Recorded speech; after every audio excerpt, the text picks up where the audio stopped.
नमस्कार। जय जय श्री सीताराम। सनातन धर्म में जो 16 संस्कार स्वीकार किए जाते हैं उसमें जो सबसे अंतिम संस्कार है उसे अंत्येष्टि के नाम से जानते हैं। और ऐसा माना जाता है कि अगर किसी की अंत्येष्टि संस्कार की जो क्रिया विधि है वह अगर सही रीति रिवाज एवं सही विधान से किया जाए तो व्यक्ति को प्रेत योनि में भटकना नहीं पड़ता है। लेकिन अज्ञानवश बहुत सारी भ्रांतियां हमारे समाज में विद्यमान हैं कि क्रिया विधि कब करनी चाहिए, कब नहीं करनी चाहिए, किसकी मृत्यु दिन में हुई है, किसकी मृत्यु रात में हुई है, सूतक किस प्रकार से लगता है, समगोत्रीय को कितने दिवस का लगता है, संबंधी को कितने दिवस का लगता है, शव यात्रा में जाने वाले को कितने दिवस का लगता है। ऐसे बहुत सारे जो विषय हैं जो हमेशा मन में संदेह उत्पन्न करते रहते हैं और इसको लेकर एक मत लोग नहीं बन पाते हैं। उसका मुख्य कारण जो है कि ग्रंथों का अवलोकन नहीं किया जाता है। ऐसे ही एक भ्रांति है कि अगर किसी व्यक्ति की मृत्यु हो गई है तो उसका संस्कार रात्रि में किया जाए या न किया जाए। अर्थात अगर हम दूसरे शब्दों में कहें तो क्या शवदाह करना रात्रि में शास्त्र सम्मत है कि नहीं है, तो जनश्रुति में ज़्यादातर पाया जाता है कि रात्रि काल में दाह संस्कार करना निषेध माना जाता है। इन्हीं प्रश्नों को कुछ धर्म ग्रंथों में खोजने का प्रयास किया गया, जिसमें हमने पाया है निर्णय सिंधु और धर्म सिंधु का अध्ययन करने पर कि रात्र में शवदाह नहीं किया जाना चाहिए, ऐसा कोई प्रमाण वहाँ पे नहीं मिलता है। अगर कोई कहता है कि अगर आप रात्रि में शवदाह करते हैं तो पाप के अधिकारी होंगे, ऐसा कुछ भी वहाँ पे प्राप्त नहीं होता है। बल्कि यह कहा गया है कि यदि आप शव का संस्कार समय पे नहीं करते हैं, चाहे वह रात्रि हो चाहे दिवस हो, तो आप दोष के भागी अवश्य बन जाते हैं और फिर एक प्रायश्चित करके ही दाह संस्कार कर सकते हैं। तो आइए हम जानते हैं कि धर्म सिंधु क्या कहता है। धर्म सिंधु तृतीय परिच्छेद उत्तरार्ध शवदाह निर्णय पृष्ठ संख्या 695 श्लोक आता है। दिने मृतौ दिवैवदाह रात्रि मृतस्य रात्रौ एव दिवा वा रात्रौ स्थितः शवः पर्युषित शवं पंचगव्येन स्नापयित्वा प्रजापत्यं त्रयं कृत्वा दहेत्। मुखस्य सप्तछिद्राणि हिरण्य सकलैराच्छादयेत। अर्थात दिन में मृत्यु हो तो दिन में दाह करना चाहिए, रात्रि में मृत्यु हो तो रात्रि में दाह करना चाहिए। यदि शव को रख दिया जाता है तो पर्युषित अर्थात वह वासी हो जाता है और फिर प्रायश्चित स्वरूप पर्युषित शव को पंचगव्य से स्नान कराकर नाक, कान, आँख, मुंह में स्वर्ण रखकर दाह संस्कार करना चाहिए। अर्थात अगर यह हम मान लें किसी व्यक्ति की मृत्यु शाम को हो जाती है तो लोग अपने संबंधियों की प्रतीक्षा करते हैं या अनावश्यक ही भ्रांति लोग फैला देते हैं कि दाह संस्कार की विधि रात्रि में नहीं हो सकती है। कभी कभी परिस्थिति जन्य ऐसा हो जाता है, सामग्री का अभाव हो जाता है, लेकिन अगर यह मान्यता मानकर कि रात्रि में संस्कार नहीं किया जा सकता है तो उसके लिए दोष लगता है। जो शव है प्राणांत होने के पश्चात अगर शव को रात्रि भर के लिए रख दिया जाता है तो वह बासी हो जाता है और ऐसे शव को तभी संस्कार कराया जा सकता है कि सर्वप्रथम उसे पंचगव्य से स्नान कराया जाए। पंचगव्य में क्या आता है? जो गौ से उत्पन्न होने वाले जो पंचगव्य हैं उसमें क्या है? दूध, दही, घृत, गोमूत्र और गोबर, ये पांचों को मिलाकर पंचगव्य बनाकर पूरे शव को पहले स्नान कराया जाएगा। तत्पश्चात शव के नाक के छिद्र में, कान के छिद्र में, आंख में और मुख में स्वर्ण रखकर दाह करना चाहिए। ऐसा विधान धर्म सिंधु में बताया गया है। अर्थात यह रात्रि में दाह संस्कार न करने का प्रायश्चित है कि अगर आप रात्रि में संस्कार नहीं कर रहे हैं तो उसके प्रायश्चित स्वरूप अंत्येष्टि संस्कार विधान के अतिरिक्त यह विधान करना पड़ेगा। इसीलिए एक तो यह हम देखते हैं कि रात्रि में विधान है संस्कार करने का, निषेध नहीं है। दूसरा, आइए हम जानते हैं कि इसके संबंध में निर्णय सिंधु क्या कहता है। निर्णय सिंधु के पंचम परिच्छेद दुर्मरण दाह निर्णय पृष्ठ संख्या 965 कर्म प्रदीप का उदाहरण। रात्रौ वा रात्रिशेषे वा म्रियन्ते चेत द्विजातयः दाहं कृत्वा यथा न्यायं द्वौ पिंडौ निर्वपेत्सुतः। अर्थात रात्रि में अथवा रात्रि के शेष में ब्राह्मण, क्षत्रिय, वैश्य की यदि मृत्यु हुई हो तो उनके पुत्रों को चाहिए कि यथोक्ति विधि से दाह करके 2 पिंड दें। अर्थात जो संस्कार की विधि है, जैसे मान लीजिए कि पंचपिंड दान का विधान है कि जब किसी का प्राणांत होता है शमशान भूमि तक के समय में 5 पिंड दान देने का विधान है, या जो भी लोग परंपरा के हिसाब से भी विधान लोग करते हैं उसमें 2 पिंड और जुड़ जाएंगे, तब जाके यह दोष मिटेगा अगर कोई व्यक्ति ऐसे संस्कार को करता है। इसके अलावा निर्णयामृत पारिजात में यम का वचन है, संध्यायाम वा तथा रात्रौ दाह पाथेय कर्म च नवश्राद्धम चनो कुर्यात् कृतं निष्फलतां व्रजेत एतद दिन मृतस्य रात्रि निषेधार्थम। अर्थात संध्या के समय अथवा रात्रि में दाह याम मार्ग का कृत्य करें तो नवश्राद्ध नहीं करना चाहिए, क्योंकि करने से निष्फल होता है। किंतु यह वाक्य दिन में मरे हुए व्यक्ति का यदि रात्र में दाह होता है तो उसके निषेध के लिए कहा गया है।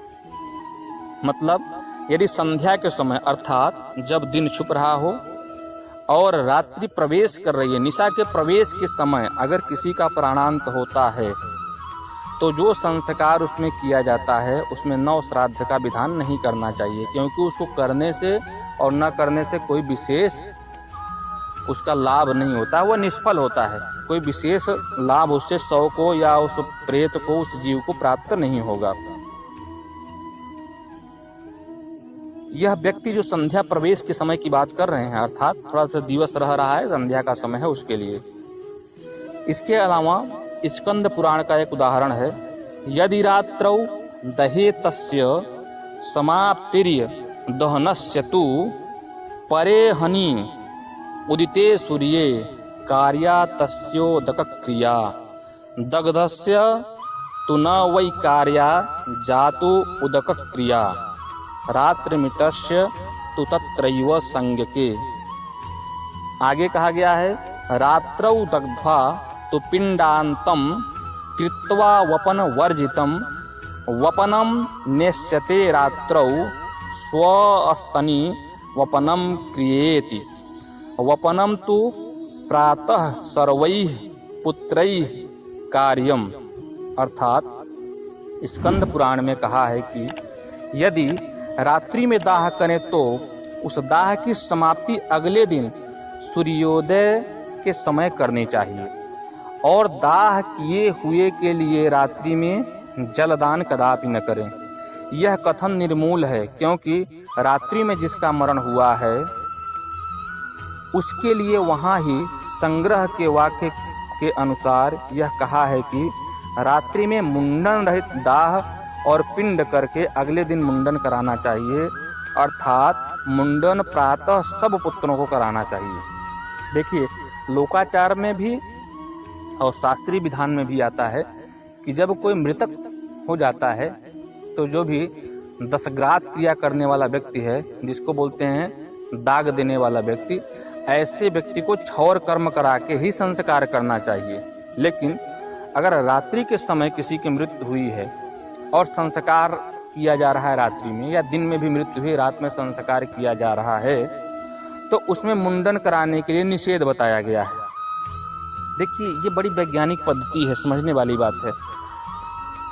जब से हमारी संस्कृति हुई है तब से सबको यह ज्ञात है कि रात्रि में क्षौर कर्म कराना, मुंडन कर्म कराना यह सुलभ नहीं है, यह जनमानस के लिए इतना सुलभ नहीं है। यह दिवस में ही किए जाने वाले कार्य हैं, जो सूर्य के प्रकाश में करने वाले कार्य हैं। इसीलिए ही सिद्धांतों में निषेध दिया गया है, ताकि दशग्रात क्रिया करने वाला है उसको कोई क्षति न पहुंचे। इसीलिए सुबह मुंडन सबको कराना चाहिए। और जो तिलांजलि देने वाला कार्यक्रम है, जैसे दाह संस्कार करने के बाद फिर कुछ का एक स्थान बनाया जाता है जहाँ पे उस प्रेत के निवृत्त तिलांजलि परिवार कुटुंब जनों के द्वारा, समगोत्रियों के द्वारा स्नान करके सुबह दिया जाता है। तो वह कार्यक्रम दिवस में ही प्रारंभ होगा, रात्रि में प्रारंभ नहीं होगा। अर्थात अगर हम एक निर्णय पे पहुँचें तो रात्रि में दाह संस्कार का निषेध है ही नहीं कहीं पे भी। विशेषकर जो सनातन धर्म के क्रियाकलापों के संदर्भ में निर्णय देने वाले जो ग्रंथ हैं, निर्णय सिंधु और धर्म सिंधु, दोनों में प्राप्त नहीं होता है। दिन में मरे हुए व्यक्ति का दिन में तथा रात्रि में मरे हुए व्यक्ति का रात्रि में दाह संस्कार करना चाहिए या किया भी जा सकता है, इसमें कोई संदेह नहीं होना चाहिए। दिन में मरे हुए व्यक्ति का दाह संस्कार रात्रि में नहीं करना चाहिए। धर्म सिंधु के अनुसार प्रायश्चित के साथ उसका दाह संस्कार होगा। देखिए, अगर दिवस में कोई मृत्यु हुआ है तो उसका संस्कार रात्रि में हो सकता है, लेकिन वो प्रायश्चित कर्म के साथ हो सकता है। ऐसा नहीं है कि नहीं हो सकता है, मतलब निषेध नहीं है, कुछ विशेष विधान के साथ किया जा सकता है। जैसे पंचक में मृत्यु होने से पंचक शांति करा के संस्कार होता है, उसी प्रकार से किया जा सकता है। रात्रि में दाह संस्कार कर सकते हैं, पर तिलांजलि अगले दिन सूर्योदय के बाद ही होगी, रात्रि में मुंडन नहीं होगा। ये मैं अभी स्पष्ट किया हूँ कि जो भी संस्कार है आप उससे निवृत्त हो जाइए, दाह संस्कार की जो भी क्रिया है। और अगर गंगा यमुना त्रिवेणी के किनारे अगर संस्कार हो रहा है तो अस्थि विसर्जन भी हो जाता है, नहीं तो अस्थि संचन की क्रिया तो जो बाद में होती रहेगी। लेकिन जो तिलांजलि वाली प्रक्रिया है और क्षौर कर्म अर्थात मुंडन वाली प्रक्रिया है, वह अगले दिन सूर्योदय के बाद ही होगी। अर्थात रात्रि में हर प्रकार से यह विदित है कि दाह संस्कार किया जा सकता है। दिन में मृत्यु हुई तो रात्रि में दाह संस्कार का निषेध निर्णयामृत में किया गया है। यथा श्लोक आता है, संध्यायाम वा तथा रात्रौ दाह पाथेय कर्म च नवश्राद्धम चनो कुर्यात् कृतम निष्फलताम व्रजेत। अब आते हैं रात्रि के दाह संस्कार पर। स्कंद पुराण के अनुसार यदि रात्रि में ही दाह संस्कार हो गया तो दग्ध की उदक क्रिया उस दूसरे दिन सूर्योदय के पश्चात करनी चाहिए। उसके अलावा एक और श्लोक आता है आगे, यदि रात्रौ दहेतस्य समाप्तिर दहनस्य तु परे हंतु दिते सूर्ये कार्या तस्योदक क्रिया।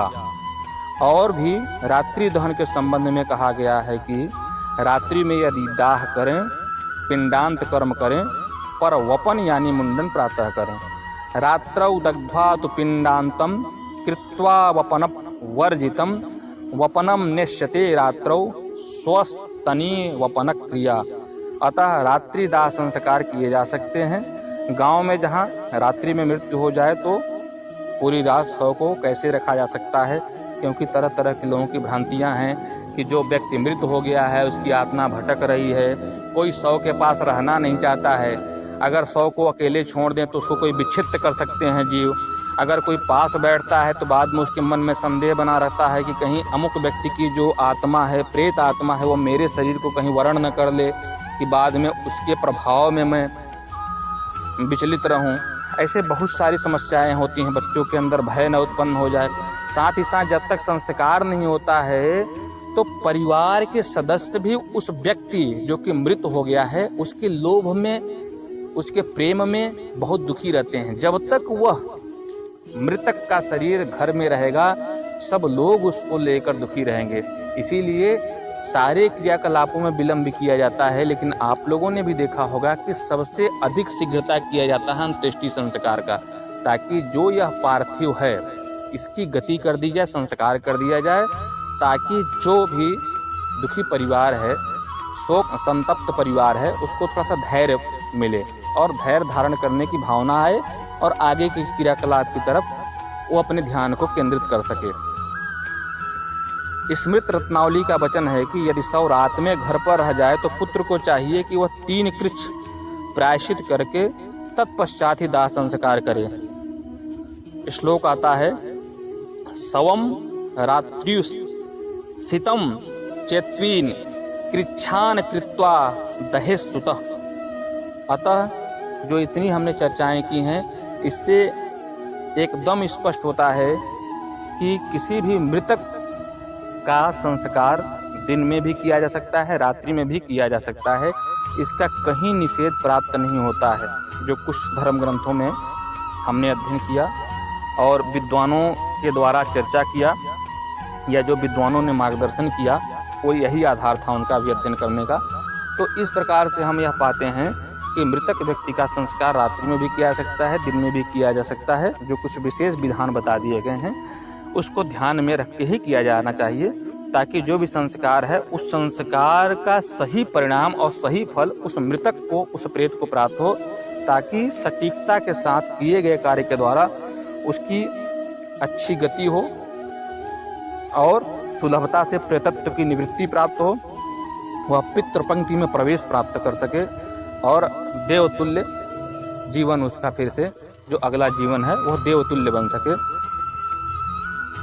आशा है कि यह जानकारी आप लोगों को रोचक लगी होगी और जो शवदाह को लेकर रात्रि और दिन का एक संदेह आपके मन में बना होगा, उसको समझने में या उसके निवारण पाने में थोड़ी सरलता आपको हुई होगी। इसके अतिरिक्त एक वीडियो मैं और प्रेषित करूंगा आप लोगों के लिए, लाभ के लिए, कि बहुत सारा मन में संदेह रहता है कि किसी की मृत्यु हो जाए तो कितने दिन तक शौच रहता है, जना शौच क्या है, मरणा शौच क्या है, समगोत्री को कितने दिन, पुत्र को कितने दिन, शव यात्रा में जाने वाले को कितने दिन, मृतक के घर में भोजन पाने वाले को कितने दिन का सूतक लगता है। इसके संबंध में भी एक संक्षिप्त वीडियो बनाकर डालेंगे, ताकि जो मन में ये भ्रांतियाँ बनी रहती है कि मैं इनके संस्कार में सम्मिलित हो गया हूँ या मेरे समगोत्री हैं लेकिन मैं वहाँ उपस्थित नहीं हूँ, दूर हूँ, तो क्या उसका प्रभाव मेरे ऊपर रहेगा, तो कितने दिन तक मुझे उसके नियमों का अनुपालन करना चाहिए। इसके संबंध में एक मैं वीडियो बना के प्रेषित करूँगा। आशा है कि आप लाभान्वित होंगे। ऐसे ही हम सनातन धर्म के सभी संस्कारों के बारे में जो थोड़ी भ्रांतियाँ आ जाती हैं उसके संबंध में यथासंभव, यथाशक्ति, यथा ज्ञान जो मेरी है उसके हिसाब से प्रस्तुत करने का प्रयास करेंगे। इस वीडियो को अंत तक देखने के लिए आप सभी का धन्यवाद। जय जय श्री सीताराम।